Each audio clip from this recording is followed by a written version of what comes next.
another 4 or 5 day hospital stay. And at this point, my cousin comes to me afterwards, and we're leaving the hospital, and she sits me down on the bench and says, "Mind you, her dad passed away. Her dad passed away, I think maybe in 2021 from obesity-related situations. Right? Obesity was the biggest culprit, and obviously it caused health issues, but obesity was the thing. She says to me, "Sal, I need you not to." Hello, welcome to the video. So today you are going to be watching me interview Sal. Sal, I think, is awesome. He is someone that was 725 pounds and he has lost a significant amount of weight, and he's been documenting that online. But he is just someone that I think is doing a really good job just sharing the journey that he is on, and it was just one story that I wanted to share with you guys. So without further ado, let's just get into it. Sal, dude, thank you so much for being on the channel. I am super excited for this. This has been something that I've been wanting to do for a while. I used to do a lot of like interviews with people, but yeah. So I mean, as far as if there's anyone out there that might not know, who you are and your story, Sal is someone that's posting his weight loss journey, I guess you could call it, on social media. Instagram is where I found Sal, and I think I did, what are they called on Instagram? They're like the remixes or something like that. Yeah, I think a remix. I did a remix. The grocery video. Yeah, of you going Out shopping, the store. I think. Yeah. And so I did a remix of that, and I thought, I was just like, this is cool. This is someone that's, doing their thing, showing themselves, doing, in the middle of losing weight. But Sal's also posting on YouTube, which there's been a big blow up there, which I think is really, really cool, which we'll certainly get into. But, I'm going to stop yapping, but please, share your journey. How did you get to, the size that you got at your heaviest? And, what was the catalyst of change? Tell me the whole story, man. No, I appreciate it. I appreciate you reaching out to your video. Was really touching, especially when I was at 650. So how did I get to 725? Right. That was my heaviest weight, was 725 pounds recorded weight. Obviously, it could have been heavier. I have no idea. As someone who was that size, and who's large, I avoided scales at all costs. And so I was big my whole life. I was big as a kid. I probably was 420, 460 between there. As a senior in high school, went to college. I was always pretty active though, right? I was like athletic and moved a lot. And so I would eat a lot, but also was just really moved a lot and mobile, and always would say, "Oh, you're so athletic for a big guy. You can do X, Y, and Z stuff." And so never really, I was blowing up, but it was slow. It was a slow gain, right? It was maybe, 40, 50 pounds a year. I say slow. I know for some folks that sounds like fast, but like, again, relative to what it could have been, right? And so then COVID happened, and after college, I stopped being active as much, and then COVID happened, and in COVID, I was really, really sedentary. I was doing a lot of ordering of DoorDash, and probably ordering, like, I don't know, 6-7 meals a week on DoorDash, and I was like, okay, I need to stop this. And so I stopped. I would say paused, and I was doing really well. I entered into I was 650, 620, 650, 630. I entered into a bariatric program, and I was doing well in the bariatric program. I got down to 630 to get surgery, and then kind of just stopped. I just stopped doing the program. The dietitian and I didn't see eye to eye on a lot of things, and I let that kind of affect me, and I kind of just bailed out of the program. I just stopped coming to appointments, and then I was kind of just living life aimlessly. I was living downtown in my city and doing my own thing, not really seeing my close friends and family. I grew up in a place where I've known a lot of people since I was a kid, right? A lot of people I've been around, and so something with the exception of when I left for college, I've been around the same folks for most of my life. And I stopped seeing those people. I just kind of began to ingrain myself into a different community that probably wasn't the most helpful, and definitely didn't know me very well. And because again, I'm a social person, but I was becoming really depressed and to hide from some folks who knew me closely. And so that was a whole thing until about March of 2020 or February 2023. I remember for a week and a half, maybe 2 weeks, I was peeing nonstop. I had to just go to the restroom, and it got worse over time, to the point where every 45 minutes at night, I just had to get up and go to the restroom. It was brutal, and I thought I had a urinary tract infection, and so I leave my apartment, and my car is gone. I got towed because I wasn't paying my parking tickets, because again, I was super depressed. And so I Ubered to Minute Clinic to get because I wanted to get a antibiotic.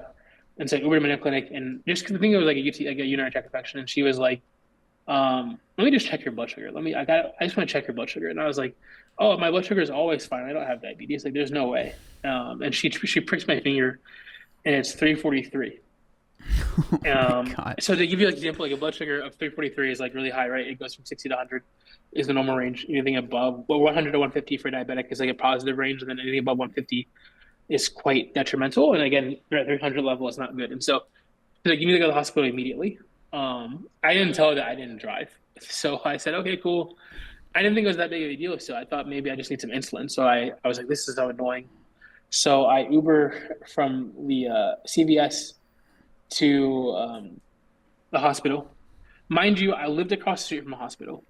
Like my house, my apartment was literally, I could walk to the hospital from my house. Mm-hmm. But I did all this Ubering back and forth. And I get to the hospital and he was like, you're in diabetic ketoacidosis. Wow. He's like, it's pretty dangerous. So we're gonna give you an insulin drip and a potassium drip because when you give insulin, you have to get potassium. Potassium stings. It's the worst thing ever. And typically when they give insulin, there's a formula, right? There's a kg metric, I mean, units to kilograms. Well, at 700, at that point, I was about 680, 675. You're off the charts. There is no formula to figure out what the best dosing schedule is for you. And so they had to, and they don't want to make you hypoglycemic. Hypoglycemic means that your blood sugar goes down too fast and you plummet, and that's not good. And so it was literally just kind of an experiment of like, oh, let's give them this kind of medicine. Hopefully it goes down fast enough. And I spent 4 or 5 days with an IV of insulin and potassium. And then I got out of the hospital, renewed, right? I mean, I had a really tough hospital stay, just mentally. It was really bad. I bet, yeah. But I left with this renewed sense of like, oh, let's fight through it. I'm excited to change and fix my life, right? I needed to fix my life. 7 or 8 days later, I ended up back in the hospital with heart failure, right? I couldn't walk from my bathroom to my bed without getting out of breath. And so I then go back to the hospital. This time I have my car. And I drive to the hospital, and they're like, you have heart failure. And then we need to put you on IV Lasix, which is a diuretic that helps pour water off your chest. And so they pulled roughly 85 to 100 pounds of water off my body. Wow. in that time period, right? It had only been 8 days, really. And so when you have to take a diuretic. When did you like start to notice that you were feeling like, because you went from, feeling renewed, getting out of the hospital to then 8 days later you're going back in. Like, did you start to feel bad a couple of days later? Yeah, like, when did you start 4 to days? So 4 days after the hospital stay, I felt like I started feeling bad. Like I started to notice that like walking was getting more difficult, and like I was getting out of breath, not from just being large, but like basic tasks. And then on like the 7th or 8th day, walking, I knew a problem was like when I couldn't walk from my bedroom to my bathroom, which was 40 feet away. Yeah. That this is probably part of my, even like when I parked to go to the hospital, when I parked, I had to stop 3 times to get from my car to the check-in at the hospital. And this was an emergency room. Mm-hmm. Right. So you imagine how close you can park to that situation. That was pretty difficult. And they said I spent 4 days in the hospital that time. They were trying to get my blood pressure down as well as get the right medications for my diuretic. And then I left again. I had this sense of renewal still because I was like, okay, this is like back to back. This super sucks, but like, let's try to fix this. It can't get any worse than this, right? Yeah. That was the idea, right? And so I left and I saw a dietitian for about 2.5 months. And got my A1C down from 13.8 at the highest down to I think 8.7, 8.8 by June or May, and then kind of just stopped doing stuff as far as like I was like, oh well, I'm okay enough, right? Okay enough. And then I lost my job. My job was laid me off in August. I was like part of a 3rd round of layoffs in August. And did you work from home? Yeah, I was working from home still too. So like I was just nothing changed except for like money that I had coming in was not coming in anymore. And also during all this time, well, like in August I lost my job. I was like, okay, I need to find a new job. and then I stopped doing life. It was kind of stopped. I had stopped almost doing life amongst this whole process, but I really stopped doing life in August, and I just kind of stayed at home and was a recluse. Was ordering food constantly on DoorDash. I couldn't find a job.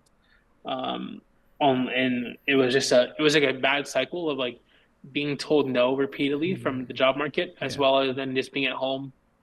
I was running up credit card bills left and right. I mean, I literally, quite literally bankrupted myself from DoorDash, Uber Eats, and the amount of food I ordered in the last 3 years. I probably spent over, um, probably close to 80 to $80,000 Wow. on food Mm-hmm. from DoorDash and everything like that. So it was like, so yeah, it was pretty bad. It was pretty bad, and I was like ordering.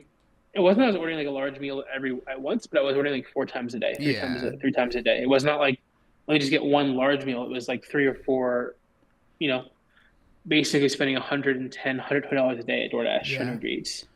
Adds up pretty quickly, and then I went broke. Um, and so then by the time I went broke, it was close to June of 2024.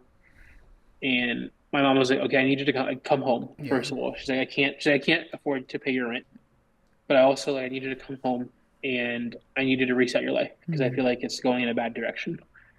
And so I come home and she was like, she kind of let me like do my own thing for a few months. I was kind of just really just a bum trying to find a job, but like it was just it was kind of just living life. And she says to me in July, late July, early August, she says, um, "So I need you to figure out like your life. Like I need you to figure out like you're not my son. You don't like, you're not look like who I need you look like you're not doing what like I know you can do." Mm-hmm. Right. And so she really calls me out into task. And I was like, "Okay, yeah, I'll fix it, whatever."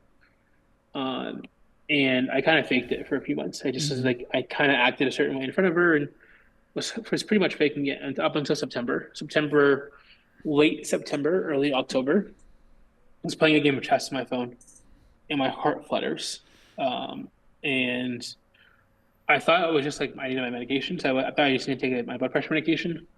I went upstairs to take my blood pressure medication, and I couldn't track my pulse. Like I was like trying to feel my pulse to figure out like because my heart was still like beating really fast. It felt weird, and I couldn't track my pulse. It was like too erratic to track, and so I thought to myself, maybe I should go to the hospital just in case. Mm-hmm. So I drove myself to one hospital. It looked packed inside. Again, I didn't think it was this big of a deal. Kind of routine theme, like a recurring theme myself is that like I'm in these really bad medical situations. I don't think they're that bad. Um, and like I It's drove to a like different. I drove. it's like what I don't know if you've seen Monty Python, but when he gets his arm cut off, he's like, "It's just a Yeah, flesh wound."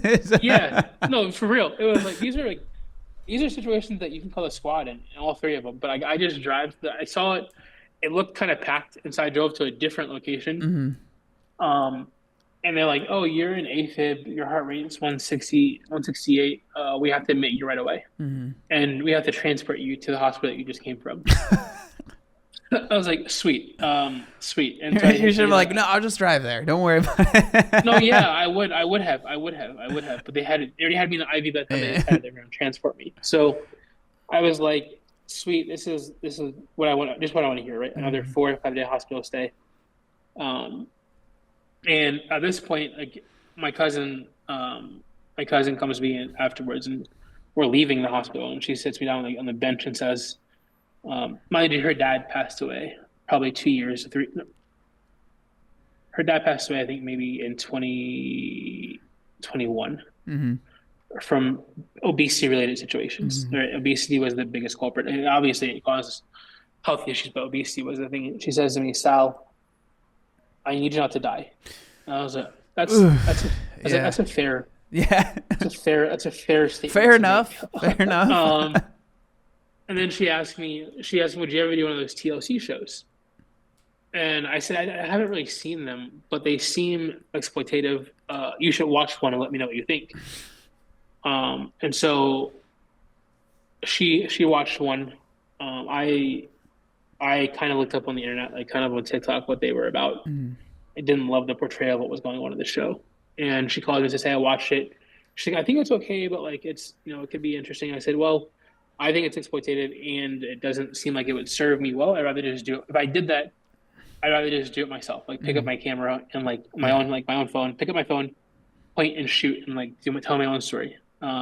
And that way, at least I own the rights to my story. Yeah, and you're not going And to then, be filming yourself from your gooch like they like to do. Have you yeah, seen yeah, the camera angle on those shows? They're like, yeah, the why camera are you angles are, filming this person from under them? Like, come on, yeah, the dude. camera angles are tough. The cameras are tough.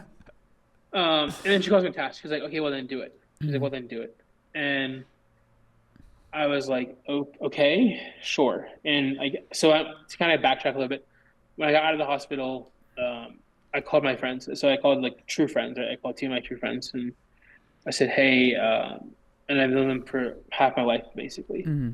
And I said, hey, I'm in a really bad spot, just with everything going on. And he's like, well, I have three kids now, so I can't see you I can't hang out, but like, we just opened up a gym, so bring your ass to the gym. Mm-hmm. And I was like, okay, that's fair. He's like, well, and so I started coming to the gym, and then it got to the point where, so I was like coming to the gym, and then I finally decided that I needed to, maybe film some of this stuff and Yeah. make some changes. And I wasn't cleared to work out yet. I had to go to the cardiologist, and so in that 2.5 week period of like getting cleared, coming to the gym, I was like, okay, trying to figure out, like, maybe I should start posting the story and posting the information and and that's how the box video came to be about. And Mm-hmm.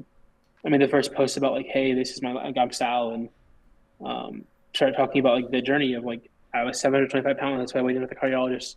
Literally like, the week before that video posted, I weighed in at 725 with the cardiologist, and So that it was was when quite. you were at like your heaviest was right there. Yeah, that was the heaviest I ever saw on the scale. I mean, I think that I was probably heavier Mm-hmm. at some points. There are videos of me back in 2022. I think I was probably heavier. I looked heavier, Mm-hmm. but like, I can't tell you for sure. I Yeah, do yeah. know for like, but like I started coming to the gym, and then I got to the point where like I didn't have a job, so I still don't have a job. Mm-hmm. My mom was like, after the heart flutter thing, she's like, okay, I'll support you. She's like, I'll continue to support you as long as you continue to lose weight. And I was like, okay, I appreciate that, just because I think that this kind of weight loss requires a lot of effort and a lot of um, time and energy. And I have an addictive personality, and like when I get a new job, I want to like go Yeah. all into it. And so um, that was really helpful. That was really nice of her to offer that support. It's really interesting, man, like how everything that you're saying is like it seems like community has been a really big part of your Huge, like, success, like so because one thing like with the TLC shows that they almost always talk about, right, is there's enablers that are around the yeah, person that helps them get to the size they are, and it's usually yeah, not because they're like I want them to be fat and I hate them, but it's like I like want them to be happy, and this is the thing that makes them happy, and and then there's other reasons, like sometimes it's like they're getting money from the government that helps me, blah blah blah, whatever. But like yeah. it seems like you've had like with your friends and stuff, and your mom, like I will help you, but there has to be like effort on your part, and I feel like that's been something that's been really helpful for you. Yeah, so I mean, probably to the degree that would most people would be uncomfortable with, right? To the Mm-hmm. level of like accountability that is put upon me. And so like, we started the whole process, and it got to the point where like I was there at the gym every day, Mm-hmm. and then they'd go like, "Hey, you want to just like sit at the front desk and like hang out, and like that way you're there." That's how the whole 10 hours a day kind of at the gym started. Was just basically I was here a lot, and it was a safe place. They're here, accountability wise. That's how it all kind of brewed to where we are today. But to give you an example of accountability wise, I don't know if you saw the Will video or not, but with the Will, I thought like when my A1C, like I was pretty certain it was going to be down. I didn't know how much was going to be down, but when it crossed below that diabetic threshold, I thought they would all be excited about excited for the oh yeah, this is great, like you're phenomenal, Mm-hmm. and they all had kind of a similar reaction, which was okay, cool, but like we have more work to do, Mm-hmm. right? Like yeah, this is like a small like golf clap, like you're Mm-hmm. still pre-diabetic, you still have a lot more work to do. Even today, today I had a really tough day on the scale where I saw a 5 pound increase, like, and like they were here and I got roasted, not like in a bad way. They're like Mm-hmm. it'd be like brothers roasting, like Yeah, it'd be like yeah. your brothers roasting you, right? It was like holding you accountable, like you're messing up, you're not doing what you need to do, but also like why do you not do what you need to do? Because you have this in the box and talked about this, and like so like it was a lot of like accountability that ways. And then poor mom, and she was just not. She was like, "What? Why? Like, Mm-hmm. what happened? Like, what went wrong? Mm-hmm. How do you not have this happen again? And all of these things." And so this is like, for me, the accountability. It's like I've seen some of those shows and the enablers. I never had that. I enabled myself. Yeah, I was my yeah. own enabler. I was able to. I think so. It's always mobile. That's the big thing. It's always mobile, Yeah, and so that is. Yeah.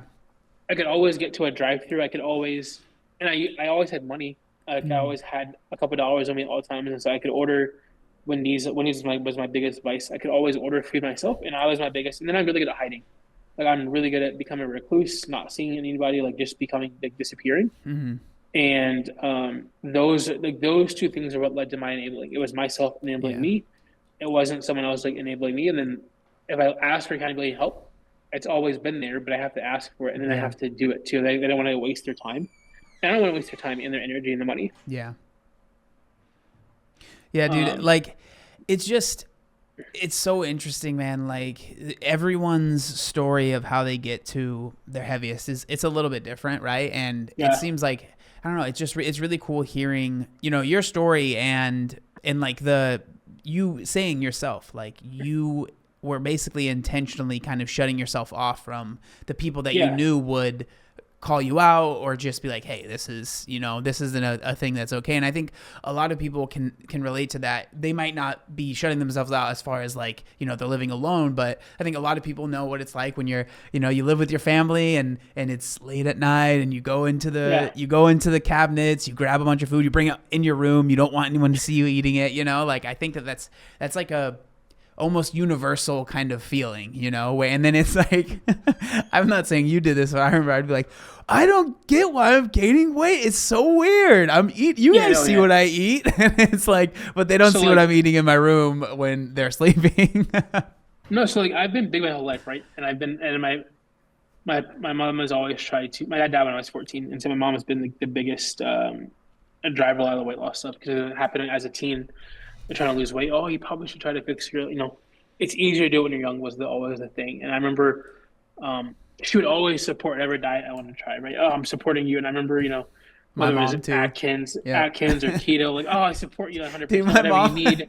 my mom bought me Slim Fast when I was like, Yeah, no, for she, sure. she wasn't trying to be like, I think she got it from work or something like that, but she brought it home and then like, I was like, okay, I'm going to drink. I was like 10 or something, right? So I was Yeah. like drinking these Slim Fast shakes, but also eating the same amount of food that I was eating before. No, for sure. So like it would be same way, same way. It would be like we'd eat dinner and I'd have like the lettuce burger or whatever Atkins was allowed to have at the time, and then she would go to bed and I would go in the kitchen and have like another meal, Mm-hmm. right? Or I got my license, it got really bad to where You can when I hide. had my license, Mm-hmm. I could go to Wendy's and pick up like a burger or two on the way home and have pre-dinner to dinner, right? Mm-hmm. I was the king of this. I would get two double stacks, two junior bacons, have them both on the way home, crumple the paper up together, put it in the trash can as I walk in the house.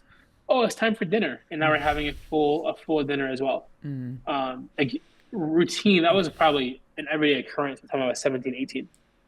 Like this was things that hiding food is probably I'd say one of the best in the country at this. I mean, honestly, if this was an Olympic sport, if hiding food was an Olympic sport, I Where's would the gold be medal, number one. dude? Yeah, I would be number one.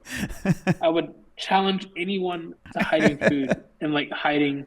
You can't hide it. But you can't hide from the scale, right? As much as I tried, the scale is what is the great equalizer. That's probably why I hated it so much. Is that it had so much power over me Oh because I yeah. knew that it was the great. It undressed you without undressing you, Mm-hmm. right? It showed you who you were and what you were doing.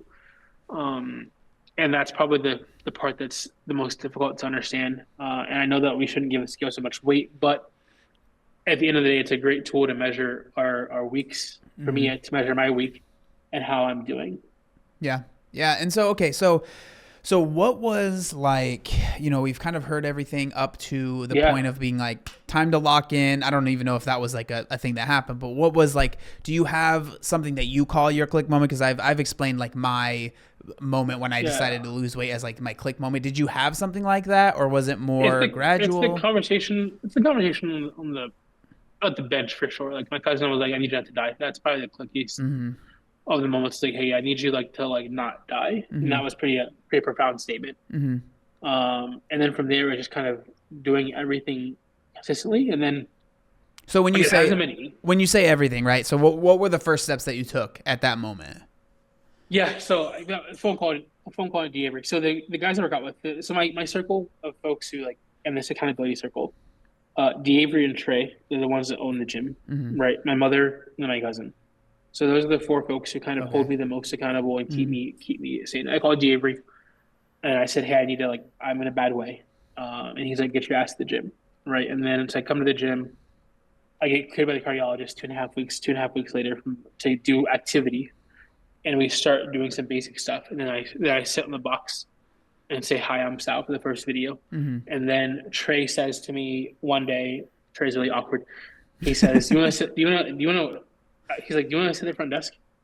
And I was like, "Sure." And so then I started sitting at the front desk like 10 hours a day.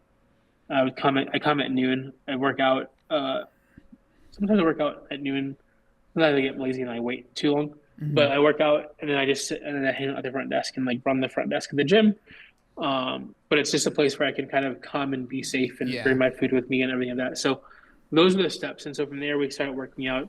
I'm a former like lifting was the one that came easy to me. I've always been around the lifting industry, like the lifting scene and stuff like Okay. that. So we started lifting immediately. Okay. Like and I really couldn't walk. We have a turf that's about 18 yards across.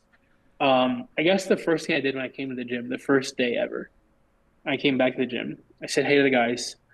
And then the first day I came, I didn't even walk in. The first day I came, I pulled up to the gym, sat in the parking lot for 5 minutes, and left. Mm. Then I came back the next day, What? So said hello. what was going through your head that day when you didn't go A lot in? of, a lot of shame. Mm. So these guys I've known since I was 14. We're really close, but I missed. They now have 5 kids. Between them, they each have. Gabriel has 3. Trey has 2. Mm. When I stopped seeing them, hanging out with them, Trey had none, and Gabriel had 1. Wow. So it had been like So I years since you had seen them. Yeah, Okay. years. And I missed a bunch of life events. Like I missed a bunch of stuff, and there's a lot of shame around that, right? And so I didn't really want to face that, Mm. and also like a lot of shame around just like coming back to the gym. Mm. But I came back the next day, and the first day I came back, I walked the turf, and I remember I walked down the 18-yard turf, sat in the box for like 5 minutes, and walked back, walked down, and walked back. So I did what 36, 72 yards, Mm. and I was gassed. Felt awful. Like this was like I felt like the worst I ever felt. Like it was so bad. And that was a workout for the day. Right, that was Wow. where I started out. And then after that, I did that about for like a week, and then I would do an increase slowly, gradually, and then we lifted for the first time probably 2 weeks into the process, Okay. and began lifting. And then I kind of stopped the walking a little bit and did more lifting because that was more fun and easier and so that. And Yeah. so and then probably so that was how I started off, and then swimming got added into it. I think swimming came in January. Yeah. I started swimming. My cousin said to me, "You're a pretty good swimmer. You should swim." I didn't think I was a good swimmer, but like she's a because I know how to swim. I guess I'm a good swimmer in her mind. Yeah. Yeah. And so I began to like I went to the pool. The lifeguards, I think they all congregated around the same lane I was at because I looked so bad. Like they were, I think they were pretty convinced I was going to drown. But I started swimming, and I just kind of fell in love with that kind of steady state movement activity. And so I've been swimming now for the last 3.5 months or so, and just training at the gym. Mm. And then I started doing like more. Like I said, I wanted to do a triathlon. Mm. Just I needed a reason to swim, right? So swimming gives me working a triathlon gives me a reason to swim. Mm. Hopefully in April of next year, and then starting to adding and walking. I think I've walked a few 1 miles, Mm. roughly like a 27 mile right now. Mm. So starting to add in walking more, but still walking is a lot of pressure. I mean, it's still at my size. It's a lot of pressure on my ankles and joints and stuff. Mm. And so swimming is a little bit easier. But yeah, I'm gonna add in walking and then hopefully add in biking this fall. Because again, once I hit 550, I'll start to bike and stuff. Mm-hmm. No, that's awesome, man. I love that. I love that you're setting like the triathlon goals and stuff like that, dude. It'd be sick to do a triathlon together. That'd be fun. But I Yeah, don't if you're know. done. I mean, I don't know. It's been a while since I swam. I might sink right now if I tried to No, do get in that. the water. You know what? You have to April to do it. So if you want to do it, Yeah, yeah. I'm doing it April 2026. You know, you Where have are time. you? Where are you doing? Are you doing it where you're at? I don't know where we're doing it yet. You don't know? Oh, They okay. don't. They're not released yet, so they don't. So I'm waiting for them to come. Triathlons are only scheduled out so far until January. There's no March ones set Mm-hmm. yet. So when the March dates come out, March dates come out, we can figure out which one we want to do, and we Mm-hmm. can. I want to Yeah. do it somewhere where it's nice. Like Yeah. Ohio sucks. Um, Yeah, I did like mine Ohio, in Texas, and yeah, that sucks too. it was okay, but they actually it actually got cut short because there was a lightning storm. Luckily, I was able to Yeah, finish before it got cut off because that would have sucked traveling to Texas and not being able to finish it. no, I need something that looks. If I'm going to be in pain, Yeah, I need something that like at least looks nice yeah, while I'm struggling. That's my philosophy with the triathlon. That's my philosophy with Ironman too. I'm gonna do Ironman 2028. hmm Same philosophy as like if I'm gonna do it, I'm gonna do it somewhere like overseas because at least it looks nicer. There's some history and architecture, which is yeah, like nice to look at as you're dying across the finish line. But yeah, I'm not gonna do it just for like in Ohio. That's yeah. not gonna happen.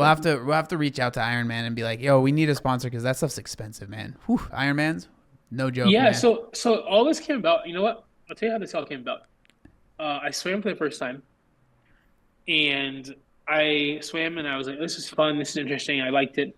The fact that I sucked probably helped a lot. But I liked it more hmm because it was something it was something I wasn't good at, and that's something I wanted to become better at. hmm And probably a week later, the YouTube algorithm was working hard that day, hmm and it pushed me an Average Rob video. I had no idea who Average Rob is, but like hmm it was like Average Rob does an Ironman, and it's hmm like his full series. And it was like the last bit. It was like the last episode of his series.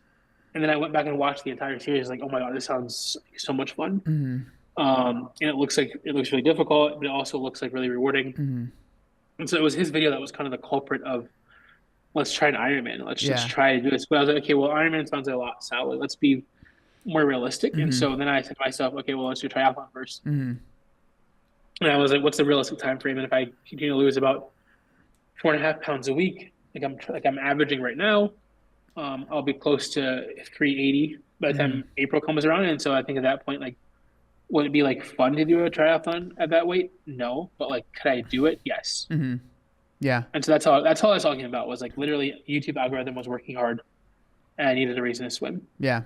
All right. I love that. Okay. So let's go. I want to go back a little bit. So Yeah, we start working out, right? We're like, okay, you have I think you said it was your cousin that was like, yo, yeah, Sal, yeah, don't die. yeah, Right. yeah, And you have that kind of change. What was food looking like at that point? Like, what did you change? What did you take out, put into your diet? Like, what was that yeah. looking like?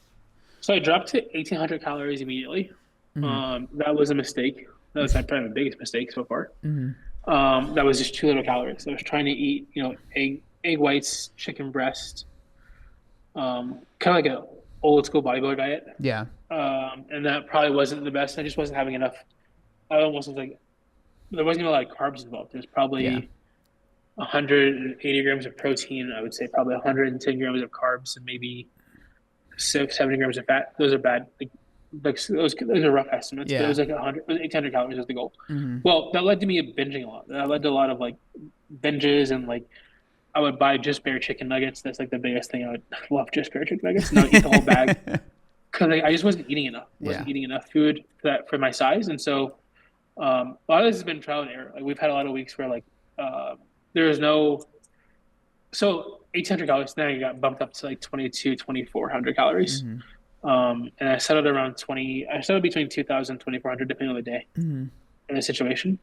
And then I kind of like egg whites and cauliflower for the volume. We like realized that volume was a big thing, and so egg whites and cauliflower, chicken tenders, and steak. Kind of those have been some of the biggest staples that I kind of go to consistently. Those are ones I go back to probably at least twice a month. I have that for a week. I have those meals for a week, and then I try to like branch off. So like one week I did the turkey sandwich week, where I ate turkey sandwiches like every day for a whole week. It was turkey sandwich. It was turkey, keto buns, cottage cheese, and hot sauce, and I loved it.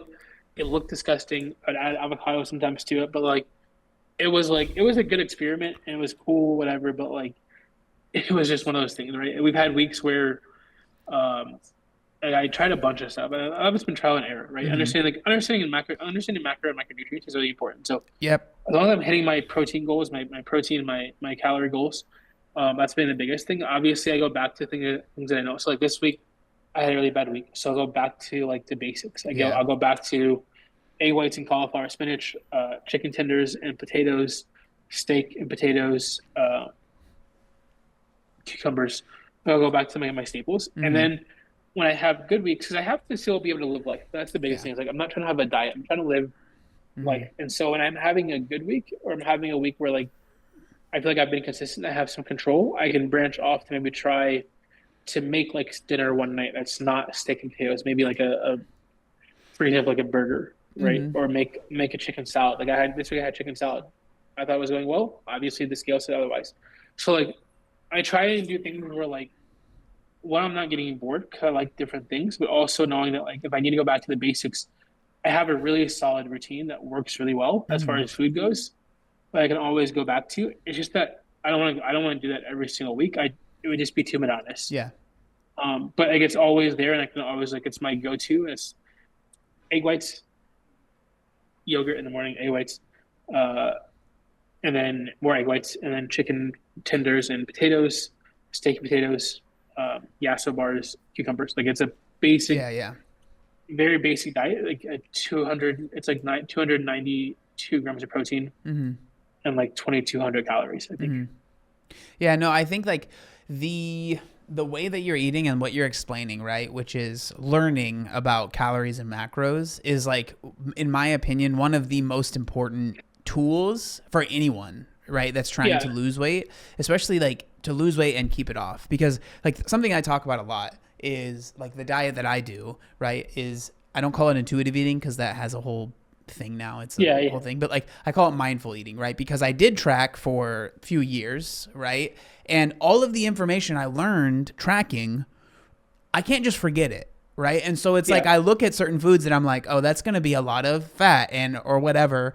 And it's not like it like runs my life, but it is information that I have in my head that it will never go away, right? And so it yeah, helps me make more mindful choices with the foods that I'm eating. And I think it's actually really cool. This is kind of a side note, but I wanted to make sure I shared this with you.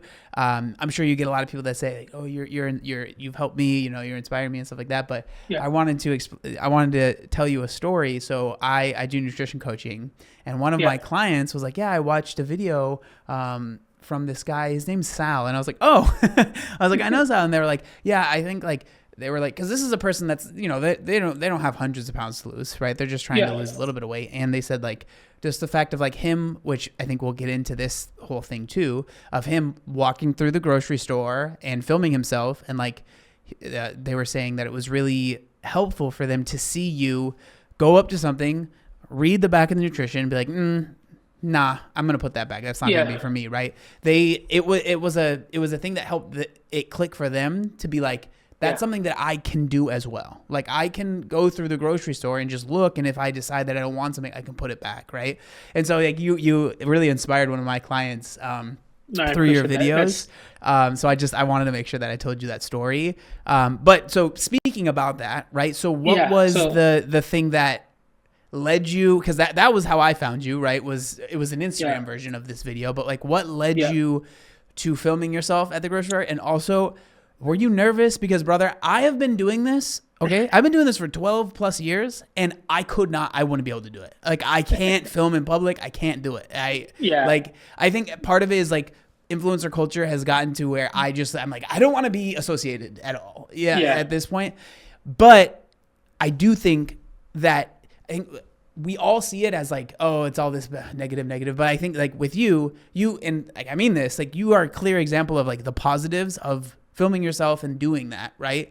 And so like what was going through your head the first time you did it? What made you want to do it? I'm just curious about that. so yeah, it's a longer story. So it's a bit of a long story. I hadn't been in a grocery store when the whole thing started. I hadn't been in a grocery store probably 2.5, 3 years because COVID like really blew up Instacart, and then I was like an Instacart uh subscriber. Like if it was, oh, can we get an Instacart? Like, if it can't, like, it's not getting it. I'm not getting it. Right. I had no idea what Kroger looked like. Like it could have changed the whole outlet. I wouldn't have known. People still come Right. in here? What is going Yeah, on? yeah, yeah. Like it's not just shoppers that come in here. It's like people. Like this is ridiculous. And so one of the goals was like, hey, at 6:50, let's go to the grocery store. Let's go to the grocery store. You're gonna go shop. And I was like, well, I need a cameraman because I needed an excuse. I wanted an excuse, and I was like, and Dave was like, well, I'll come film with you. And so I was like, oh, that sucks. Like you actually yes, like you called my bluff. I was like, okay, You should be cool. like, are you And sure you so don't have to watch one of your kids? I don't know. It's okay. yeah, no, for sure. I've tried blaming these kids before. I got in trouble for that one. But so I literally had 650, and then I had 650 on the scale, and we went to the grocery store that week and bought groceries. And it was a cool video, a cool opportunity. That I was like, it felt great giving the grocery store. It felt fine, like being on camera in the grocery store, kind of like just like disassociate from everyone and kind of just like look at the camera and like I'm with a friend too, so I don't even think about the camera. I just think about talking to my friend Yeah. and making the choices. So that one was like pretty easy actually, like not really awkward. Now, so I shot with Will Tennyson, which came about like super lucky, super blessed to get the opportunity. Um, Kind of random, but he said to me, he's like, "Oh, I think you do good. You do well on YouTube." And I was like, "I don't know, whatever. Like, I think you're just like kind of blowing smoke." Um, but I was like, "Well, look, I'm a big person of like preparing for success. I don't really believe in luck. I believe that luck is a combination of preparation and opportunity. And I think also like you have to prepare for success. I tell people all the time, like, if you want to be successful, you have to be prepared. You doing the work constantly. It doesn't happen overnight. Or if it does, it's like a rare occasion. It's a one in maybe 5 million, not one in 1,000. And so for me, I was like, okay, well, if I'm going to film with Will, I should at least like set myself up for opportunity to do well on YouTube potentially, right? But I don't know anything about editing. Like I'm like editing on we use a phone to edit to like film and edit all our videos, and none of my friends do YouTube, and that's not really a thing that we were interested in. And so I was trying to think of like what's the lowest hanging fruit that I can do, where I don't need to like invest in a bunch of equipment that I can just like kind of film myself doing. And I'd seen some of the Sam Sulek videos. That's what I was going to say. It's Um, exactly what it's like. Yeah. and so I was like, okay, well, let me see if I can like, this guy's interesting. Like he did the whole bodybuilding thing at the time. It was near March and he had just got his pro card. And I was like, wow, he documented his entire journey from like starting 3 years ago, whatever. Not his entire journey, but a lot of his journey from starting 3 years ago to getting to the pro card and posts about every single day for like 2.5, 3 years. And I was like, it's pretty low hanging fruit. It's a car shot, gym shot, car shot. It seems like, and then he had a couple grocery videos. And the grocery videos were his best videos. So all of his grocery videos were his best videos. And then Lean Beef Patty had kind of a similar situation where like her best videos were the grocery videos. And I was like, okay, well, there's something to the grocery thing. And so I was like, well, let me not copy, but really Get inspired. Yeah, inspired by Sam's videos. To like kind of do the same thing of like, so I like talking, I like the car shot, I like the gym shot. So I was like, okay, well, let's like just like be inspired by his videos and do the kind of the same thing. But I was like, well, first I'll start with the grocery video. That seems like pretty easy. And I did it one random night at Kroger, and I didn't. The first 5 minutes were super awkward, like because it's still really awkward talking to yourself. Luckily the mics are pretty good, so I can speak pretty softly you don't, and not the yelling in really, yelling in the store. The mic is like really solid, but I don't have to speak too loudly. But it's really awkward.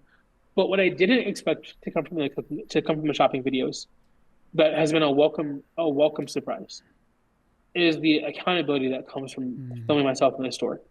I used to go to the store on Sundays or Mondays, and I'd buy food, but then I'd always pick up like a bag of pork rinds, a bag of a thing of salsa, like so pork rind salsa, and cheesecake, like a small like 2 thing of cheesecake, and probably something. And like I think one week I picked up like egg rolls or chicken. I'd pick up stuff I didn't really need to be buying. Right, I would buy things that were kind of extra off of plan. And I find myself when I film myself, I don't like to do things that like can get me roasted on by the internet, which is like the accountability that I kind of need. And so I just shop for what I normally like what I need to get, and then I put back stuff that like maybe I want. Or I talked through like, okay, like the cookies last week, I wanted the cookies, but I knew that like they'd be great for like mix-ins, but like I'm not in a place where like I can even handle that. Even though I thought I was the week before, I realized I wasn't. And so like the accountability from filming myself has been a huge plus that I really didn't expect to come from that. And it's still awkward for sure, but like buy a good mic and set up a camera and you'll be okay. No, yeah, I think that they show people one that like it doesn't like your diet doesn't have to be perfect. It doesn't have to be the best thing in the world, and Yeah. especially in videos, they don't have to be perfect. But I think more than anything, it's just a testament to like clearly you are just a person that's on a mission and is doing what they can, right? And I think that people connect with that a lot, right? Like they connect with someone that's just being honest about the journey. And like because I know we kind of talked about this, and I'm not trying to get into negativity or anything like that, but Yeah. like we had talked before, and I was like, man, I've been wanting to do a video with you, but I was worried. This might sound weird, and like people watching this might be like, John, you're crazy, bro. You're overthinking way too much, which is probably true. But like I was really worried. Like I didn't want to thrust you into the spotlight before before you had been there, because I just didn't want the social media thing to take over the weight loss. Yeah.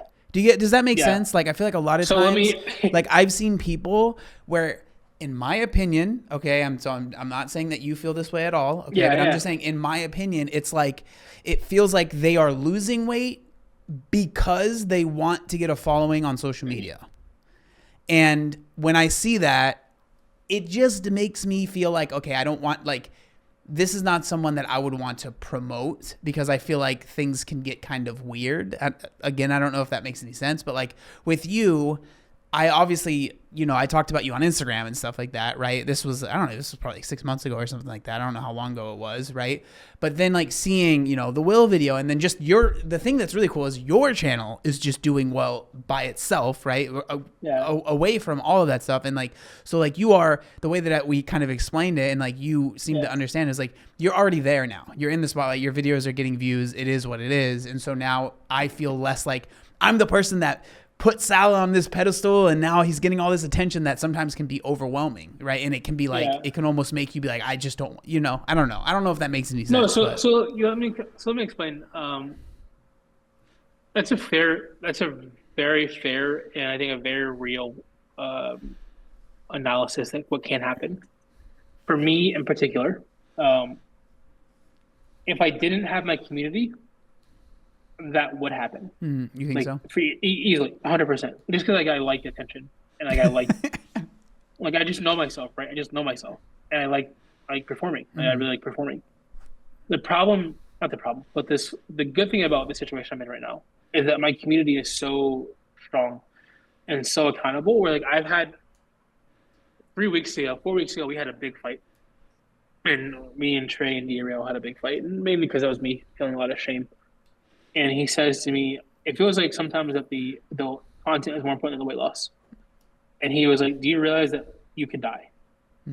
Right? Like this is like you realize that like I don't want to bury you." And he said some other things that like I won't get into, but like essentially I was like, he's like, "I don't want to have to bury you." So like it's not like I realize I'm keenly aware that this if I don't lose weight, I die. That's a very real sentiment. And so for me, it's like, yeah, it's cool to have a social media following, whatever. And it's honestly the only thing that's cool about the social media following that's become cool recently is that now I can help pay for some of my own stuff from YouTube.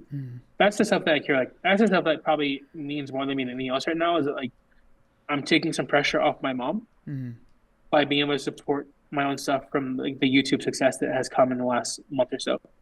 That's probably the only thing that like I've been like, oh, that's actually really really cool, because like in reality that social media is like cool and followings are cool and stuff, views are chill.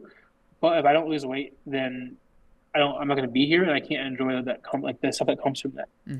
And so like for me, it's like the only thing that I've like been even like remotely happy about was as far as social media goes was the uh, monetization of YouTube, monetization of TikTok, and being able to help pay for my own stuff and take pressure off my mom so she doesn't have to continue to like support me in that level Yeah. in that way, right? Like I told the guys like I did the math on how much money I need to make per month on YouTube to support my bills, like my car note, my insurance, my those basic things to survive. Because I'm not looking to try to get like rich off this stuff. But if you lose 500 pounds, money comes. Like it's like the money will come from other places. People want to talk to you because you've lost a bunch of weight, and it's not like, something people see all the time. So like, I'm focused on like the weight loss stuff. The money stuff will come later. The popularity, whatever. If it comes, it's great. If it doesn't, like also don't care either. I care much more about trying to live life every day and be here tomorrow and accomplish the goals. Right? I think it'd be really cool to triathlon. I think it's really cool to do Ironman. I think it's really cool to do those fun stuffs. Everything else is kind of ancillary, in my opinion. Yeah. No, I think that thinking, right, where like having these goals that are not only weight goals, right? So it's to do a Yeah, triathlon, to do an Ironman. Like I think that those are can be really important to help you stay with fitness and keep the weight off, right? Like that's something that I think about with myself, right? And it's not like I was like, I need to have these goals so I don't gain the weight, but it's just naturally has yeah, happened, right? Like I did the bodybuilding show, I did the marathon, I did the triathlon, I did like there's all these other things that I've done. And it's not because I'm like, I have to do this, but it's because I just genuinely enjoy fitness and I want to yeah, have it be a part of my life. And like for a few years, it might just be like right now it's just lifting and there's no like I'm going to run this race or anything like that. But I'm sure at some point and soon it will be, I'm going to do this or I'm going to do a triathlon. triathlon with Sal or like, you know what I mean? Like that's something that eventually will happen, but it's because I Yeah, have a genuine love of fitness and that's, I think really has been a huge help in helping me keep the weight off because it's just something that I want to do. Right. yeah. So for me, 725 realistically, uh, even getting down to like 300, which would be like a really solid situation, is 425 pounds. It's crazy, dude. When I set off to try to lose a bunch of weight, if I tell myself I have to lose 425 pounds, that's a number that I just Yeah. can't fathom. Yeah. It's too big. And so I was like, let's break it down to like goal like week by week, right? Try to lose 5 pounds a week. Started off trying to lose 6 pounds a week, and now it's down to 5 pounds, basically based off like 1% of my body weight. Um, and then I was like, okay, well, I'm trying to lose weight. I need activity goals, right? Because I think activity goals would be a really smart way to work towards something without having like a weight number attached to it. And so Mm-hmm. that's and so I was looking for those goals. I happened to see the video with Average Rob, and that's how the triathlon thing came about. And I've always wanted to do like a summer shredding show or like a transformation show, just because Mm-hmm. I saw one in 2021. Because my friend did one, like a smaller one, and I've seen them like on the internet when I was probably in college. I saw them, and I was really intrigued by that, and I thought it Mm-hmm. was really interesting. So I knew I always wanted to do one of those shows, and so I Mm-hmm. was like, okay, well, I got great. Going from 725 to Ironman sounds like a really big hurdle. It also sounds like a multi-year process. So I was like, okay, well, Yeah. year one triathlon. Mm-hmm. I was like, I don't think I'd be ready to do a Ironman in year two Mm-hmm. per se. So I was like, what can I do in year two? And I was like, oh, perfect, bodybuilding show for year two, Mm-hmm. and then for year three, do the Ironman, kind of a Mm-hmm. culminating fact. Again, I love stories, and so I thought it would be a really interesting arc story wise as Mm-hmm. well in my head. And then after that, we'll see what happens next. At that point, I'll be 32, and I'll figure out like what I want to do after all of this. But activity will be a big part of it, and I fell in love with like the idea of working towards goals. Like I Mm-hmm. love like even the swimming stuff. Like I've been swimming now. I'm trying to do a 3K in August, like a 3K swim, just as like a side quest. Mm-hmm. Like a lot of these goals have become the big goal, but then the side quests come from that. So I'll probably have to do a 5K run this fall with some friends, Mm-hmm. right? So there are things that are coming about these goals that again there are three main goals, overarching activity goals, but then side quests are coming up too. Like my friends are trying to get into um I don't know if you know the Hood to Coast race in Oregon. Mm-mm. Never heard of Where it. it's a relay race that goes from the top of Mount Hood Okay. to the coast of the coast, Okay. and you basically it's like 12 people and like there's two drivers. And my friends did it a few years ago. I said I'll be the driver, but now I kind of want to be like one of the runners. We Yeah. run like a Yeah. 7 or 8K, but like you have to get it. It's like a year in advance. So like that's something I want to try to do. Right, those kind of cool things that I can work towards like in SideQuest Mm-hmm. that are mini goals and mini activities. So now I'm swimming 6 days a week just because I'm trying to get to that 3K swim mark. I'll add in another side quest probably before the race, Mm-hmm. the triathlon, just to kind of keep myself accountable goal wise to getting the big goals. Mm-hmm. And then the weight comes from that, right? I'll be between 400 and 360 on the day of the triathlon. I'll be close to summer show. I'll probably be close to 250 for this summer stretch show, and I'll be Mm-hmm. close to 220 to 250 for the Ironman, rough Mm-hmm. estimates. I don't have an exact weight number, but again, that's just how I'm thinking about this process. Because you have to be a certain amount of weight to do certain activities, right? To do the Yeah. Yeah. Ironman, 17 hours, you can't do it at a certain, just so hard to do at a certain size. You have to Mm-hmm. get down the bodybuilding show. You want to look decent on stage. And so like probably 250 to 260, I would assume. Right. So Mm-hmm. all these things are, again, there's a kind of method to the madness, but like, it's not really, it's like, I want to be of this weight by this date. Mm-hmm. Too big, too big, too big. Yeah. Okay, and so then one other question. Well, I'm not sure this will be the last one, but one question I did want to ask you, because we were kind of talking about this a little bit before we started recording, but it's just like the idea, because you had mentioned a little bit before about the bariatric surgery and like thinking about it and kind of not doing it. So what are your have you given much thought to like a bariatric surgery option or like a GLP-1 option? Like what's kind of that process like in your mind? I just feel like it's something I feel like I need to ask now, because it's you know, these things are everywhere now. So they're all tools. They're all tools in toolkit. And like, I think about this, you have options that you can, if you get a toolkit, you can pick out the best tool for the job. And so right now, I wanted to start off in a GLP-1. The idea was to start off in a GLP-1 and then go to surgery. That was like the initial plan. Insurance wouldn't cover the GLP-1 for me. And so I still had to lose the weight. And so I just started like kind of grinding out naturally, losing the weight. And then, so I lost about 110 pounds naturally or so. No, I lost 140 pounds naturally. But like roughly probably 2 months ago, Transcend reached out to me. I was like, hey, we want to help. And I'm a big believer in like tools, right? And so Transcend, a lot of the peptide stuff, especially some of the anti-inflammatory peptides are like BPPC 157 and some of that stuff was really helpful. And so they say, oh, we also help with the GLP-1. And I was like, that's also really beneficial as well. And so Transcend and I have been working together now for the last 2 months. And I have access to a GLP-1, but it's become now the point where it's kind of like, when do I take it? Like, when do I utilize? Have you seen the Fast and Furious? I mean, yes, but I don't think I've seen all of them. Yeah. Okay, but like just like in general, like when you have to, like when you're racing, when do you press the nitrous? Like when do you press the nitrous to like go too fast, right?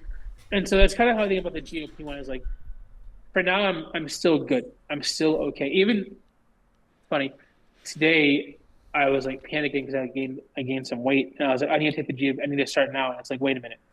Why did I gain? Did I gain weight because I stalled and like I was doing everything right and I gained weight, or did I gain weight because I was just lacked discipline this week and lacked effort? And it's been about 32 weeks and I'm kind of like demotivated, and it kind of now it becomes discipline. And like, is my discipline on point? And no, the answer to that question was no this week.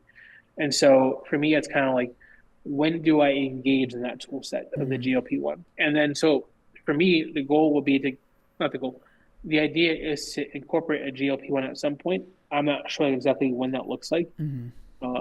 It's on the table. I gotta have access to it whenever I need it, but it's kind of, I'm gonna guess close to 200 pounds lost. I'm at 141 pounds lost right now, so I would say around there. Surgery is also a tool in the toolkit. I got approved for this. I hit the surgery weight at $599. So I'm at the surgery. I can technically have surgery today if I wanted it. For me, surgery is kind of a bigger option, and it's kind of a bigger tool, right? And so I think that if you need the surgery, you should definitely do it. For me, if I need the surgery, I would definitely do it. It's kind of like, when do I decide that? If I have access to this, again, naturally first, then the tool of the GLP-1. If that tool doesn't work, then we'll go the surgery route. And honestly, the more weight I lose amongst this journey, the safer, the less riskier. Yeah. The less risky surgery is down the road. So like, all the tools are available to me. I'm not against any of the tools. It's about understanding like what's the best option for me at the best time, and then executing against that option. Yeah.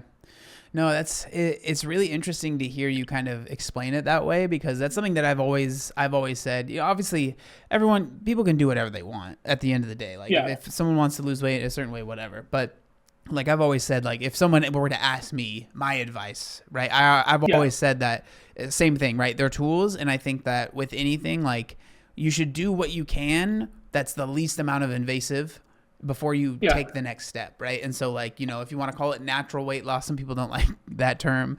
But like, if you want to, without the intervention of any sort of medication or a surgery, right?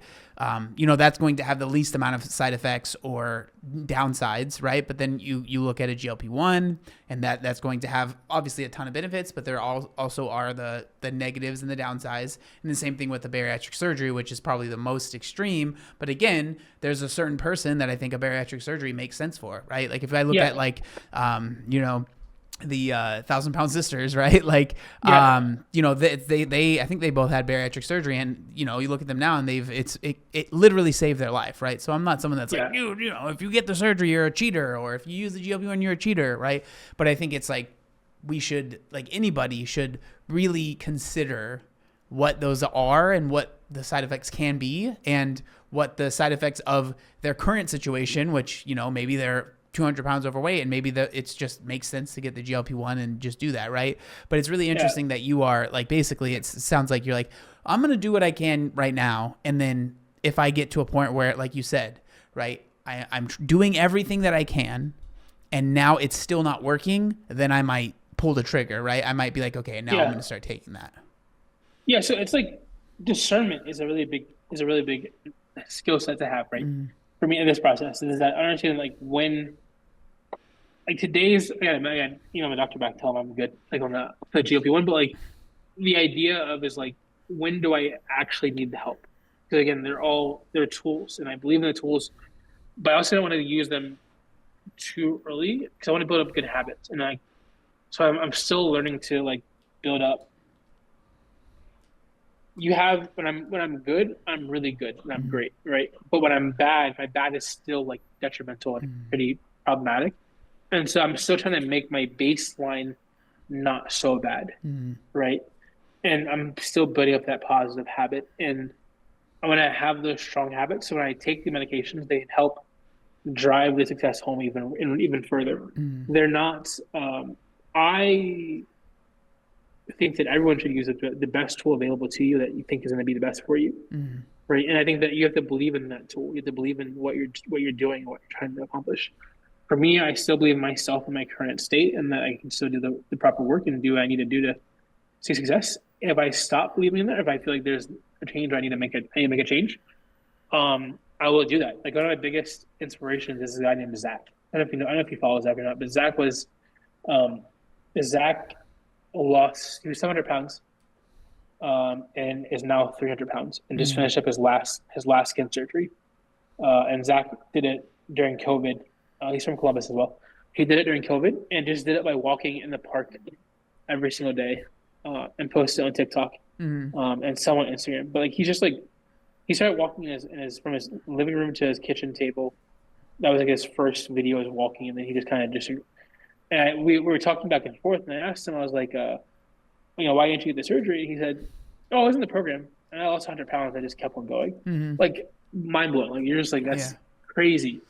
But it also what gave me permission to realize that like I can also do the same thing too. Yeah, it's just work hard every single day, dude. And like I think that's one of those things that like I know from myself, because I have a kind of a similar story ish where I was not exactly, but like I was actually in a program to get the lap band when I was in high school. Yeah, and I didn't it's not like I lost a ton of weight and that's why I didn't get it, but I remember I had a very similar conversation, and some of the stuff that I said was very similar to what you just said to me, which I thought was interesting because when I was having this conversation with the doctors, because this was at UCSD and they were doing like a test of like basically minors, right? So people that were under 18 with obesity.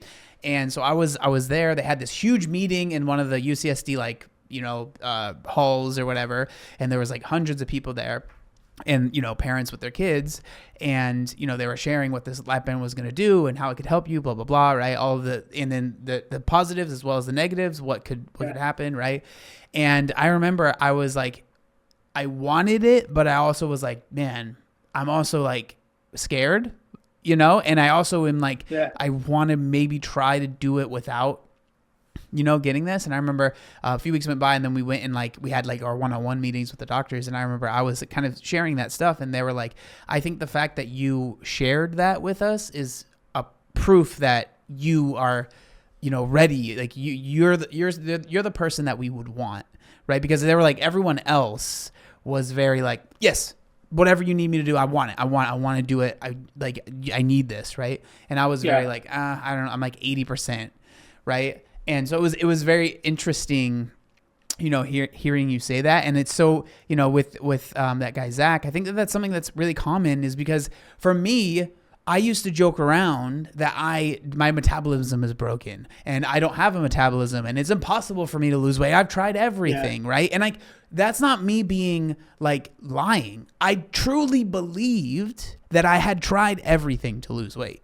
But the reality was, everything that I was trying, I was getting bad information, and I just wasn't in a deficit for an extended period of time. Like, that's, for me, that was the truth, right? And I think like it's interesting because it sounded like for him, he was like, wait, I can do this. Like I can do it on my own, whatever. I'm not trying to make anyone, if you got surgery, I'm not saying that whatever, but I'm just saying, like, I think that that's interesting to hear, because that's kind of how I remember it was when I lost 70 pounds was when I realized, oh my God, like I can do this.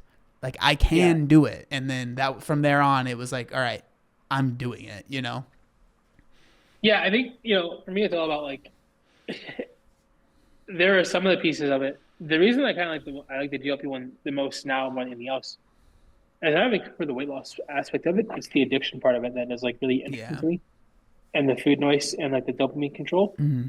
That's probably like what I'm most interested in taking. That's probably why I take one. I'll take one probably for the rest of my life when I start, just because it helps with like, I have such an addictive personality, even with swimming. Like I become addicted to swimming. Yeah. Because it's my, that's how my brain operates. How I function in life is that when I like something, I want all of it. I want to do it all the time. I want to, like, it's just, and so for me, that's the part that's like really the most interesting. And again, you have to, I'm a big research person. Like, let's understand, let's read, let's try to understand the facts, and like understand like what are the tools available to you? What is it doing in your body? What's happening? Why is it there? And like, what are the benefits? And then you do a risk analysis. Like, is it worth the risk? Mm-hmm. And so for me, it's like, well, the risk is like also death. So Mm-hmm. like, if this tool can help me avoid that Yeah. ultimate risk, then like, obviously let's do it. But like, when I have to face that or use that tool is a question for a different day. And like, I thought it was going to be today, but then like after being talked down from the ledge and realizing like, again, some real inner self work, which is like, hey, did I actually do what I needed to do this week? Was I solid in all phases of my life? And if the answer to that question is no, then like, let's fix those phases, because I can fix those phases, and then reevaluate. And then if the answer to that question is ever yes, but like everything was perfect or like close to as perfect as can be, and I'm still struggling, then like obviously then like let's add in a new tool. Awesome, dude. Well, I mean, I support whatever decision you make, especially because I think it just seems that there's a lot of thought that goes into it. And I think more than anything, that's the most important thing. Right. And, yeah, dude, I really appreciated talking to you. There's one question that I try to ask everyone whenever I do these. And it's, what would you say to your, former self, like before you had started the journey, or someone that was in your position? Like, what would be the one thing that you would say to that person or to your former self? Yeah. To myself and to anyone else is, to myself, I would say to reach out to my community, like reach out to people that care about you and love you, and don't run away from them. Mm-hmm. I said to myself, my past self, I'm gonna tell it to my current self too, is like, don't run away from the people that care about you most. And I would tell people who are in a similar boat situation is, find your community. If you don't have one, reach out. If you have one, reach out to them. If you don't have one, find a community. I tell people all the time, whether it's a dietitian or anything else, like the best thing that I think that anyone can do to start, if you can walk in your kitchen, if you're a little bit mobile, if you can drive and go somewhere, find a private gym. Mm-hmm. All right, a private gym and a dietitian are great starts. Medical doctors are great starts. Like, those are the things that like, I wouldn't necessarily start like a public gym, because those ones are quite big and can be overwhelming. But private gyms are much more smaller, have solid communities. You see the same people all the time. They can really support you, build around you, support you. Dietitian is great for understanding how to read, how to understand food, um, labels and macronutrients, right? Protein goals, what you're trying to do. And then doctors are good for just your care. If you're above 700, 600 pounds, losing that much amount of weight, there's a lot of medical issues that probably come with that too. And so having a team, someone that just supports you from a physician standpoint, can really be beneficial to help you hit your goals. So those are the three things I would tell someone who was either my size or I tell myself. Awesome, dude. Well, thank you so much for coming on the channel. I'm gonna have everything linked down in the description. Yeah, dude. Is there anything else that you want to say before we go? No, I appreciate you. I call you the godfather of the weight loss community, of the weight loss industry. You've been doing it for a very long time, so I appreciate you. I appreciate your. I remember vividly when you posted your video, because I remember I was putting groceries away when I saw it, and I was like, "What is this? Well, who is this person?" And your story is so inspiring. I can't wait to work out with you. We'll come up to your neck of the woods, and we'll do some working out together, and then we'll see if we can get you on a triathlon in a few months as well too. Yeah, dude. All right, sounds good, bro. Well, thank you so much for coming on, man. Yeah, for sure. Talk soon. Cheers. All right, dude.